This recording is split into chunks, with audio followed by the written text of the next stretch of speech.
यादों की चादर ने दिल को ढांप लिया है। हर सांस में तेरा ही नमारा है। रात की तन्हाई में जब चांद भी अदास होता है तो ऐसा लगता है जैसे वो भी तेरी में रोता है। मेरी आँखों के ख्वाब जो तेरे साथ बसे थे अब बिखरे कागज की तरह हुआ मिटते हैं। हर मंजर, हर खुशबू, हर होका झोंका बस तेरी याद दिलाता है।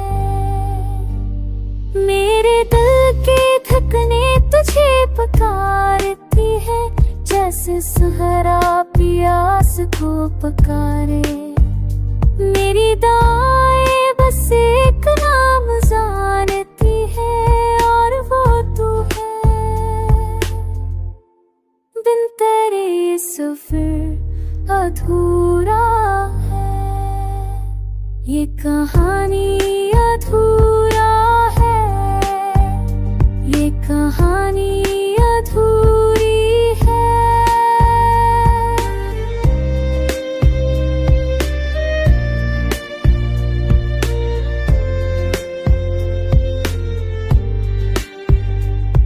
हर रंग फीका है, हर लम्हा वीरान है।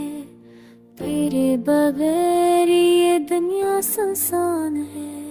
चांदनी रातें तेरी मुस्कान के बगैर अंधेरी लगती है। बारिश की बूंदी भी तुझको याद करके रो देती है। मेरी दुनिया का हर सुकून, हर ख्वाब, हर खुशी तेरे नाम पर लिखी है। आजा के दिल बहुत बेकरार है। तेरी रूह तेरी चाह में तड़प रही है। तू ही मेरी दुआओं का हासिल है। तू ही मेरी मोहब्बत की पहचान। मेरी जिंदगी का हर सफर तेरे नाम पर है और मेरा हर लम्हा बस तुझ पर कुर्बान।